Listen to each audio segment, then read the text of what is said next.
you provide tips for clients struggling with anger issues? Right. I am in the process of creating better demos, more demos of my self coaching and reviewing my own coaching and then other coaching from other coaches to create a more robust library of coaching. So that's in the works. And one of the clients I'm working with, a practice client, he came and part of it was what he wanted to specifically coach around was uh, emotion and anger and what he's feeling. And it's something that I have permission to talk about it and to share. We are going to share the recordings to the participants in the training program. And a session I just had with him yesterday was really powerful, and it was around his anger and how he responds and how he wants to respond. And it made me think a lot about what the relationship between coaching is with counseling and therapy. And I do think sometimes that there are, when there is something around emotion, and especially when you think of, okay, my emotion is an issue, then that's something that I think it might make sense to explore with a counselor, uh, uh, what that might be, what that looks like. Uh, and the client I worked with, he said yesterday that he didn't want to go see a counselor because he didn't want to use that field in this realm. He really wanted a coaching approach to his emotion, and he didn't want to label it. He didn't want to feel like he had a diagnosis. He didn't want to go into the past or why. He didn't really want to dissect it too much, as opposed to creating a plan for how to deal with it and even use it to help him move forward. And we did that. The session wasn't my greatest coaching. It wasn't it it was I was okay. Uh, the process though of coaching, by the end of the session, what he got to was really strong. I could feel the value created for him in his life, where I felt like, yes, this is something that we accomplished what we set out to do. We created a plan for him to manage his emotion in real time and a structure around it and a larger purpose for it, and learning around like all the coaching check boxes of uh, forward thinking with a purpose, with a plan, with specific action steps. And we're going to check in 2 weeks and see how it went. Mm. So for me, when their client comes and says, I want to manage this emotion, I want to be in this space, it's an invitation to dig deeper, not necessarily in the past, but to dig deeper in the present moment, looking at what kind of structure can we put in place to help get you where you want to go. That's how a coach will approach emotion. With respect to, sometimes, yes, it does make sense for the client to also be working with the therapist. That's also valid. And it's totally okay if people do both, work with a coach and a therapist. Yeah, that's awesome, Don. While you're talking, I was curious, like, how did you shift as a coach? Like, what did you need for yourself as a coach to be able to shift into that space with him? It requires letting go of a lot of ideas of what you think this is the direction this needs to go in, or this is what I think my client needs.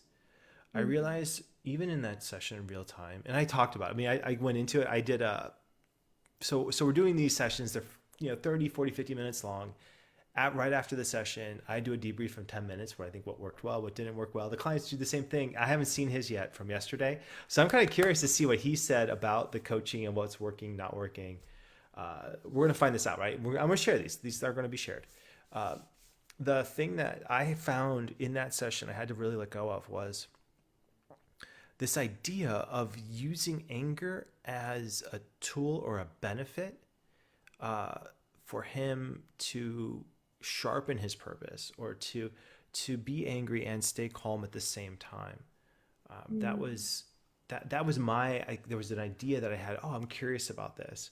Not that it was a solution of sorts, but more as if, what happens when the assumption that anger is to be like avoided or not gone into, or whatever. Like, what if we just embraced anger and asked, why is this useful, or what about anger is useful, and go in those directions. It didn't work great. It wasn't the path that he wanted to go down. And when we shifted more towards positive emotions that he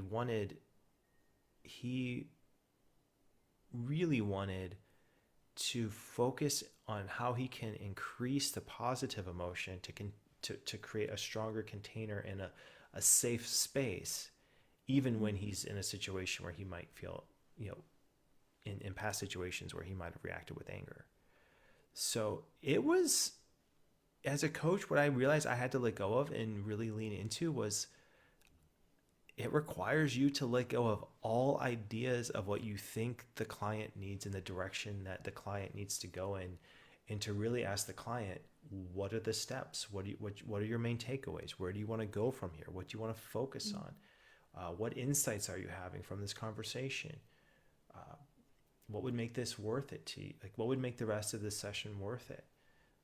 Spending the time and energy looking at, not from a challenging standpoint, but from truly a curiosity standpoint. We as coaches, we really can give this much control of the agenda to the client. It's helpful. It's necessary. It makes the process better.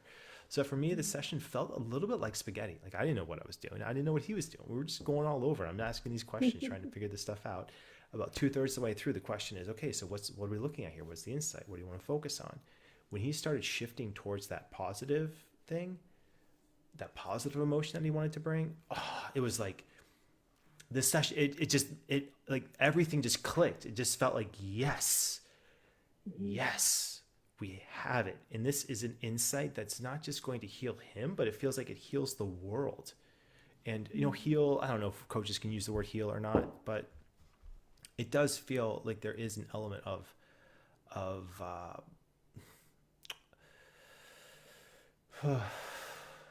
wholeness, maybe acknowledged wholeness, or I don't know, we could think of a coaching term for it, but that's what it would be like. That would actually be really good. That would be a cool thing to come up with.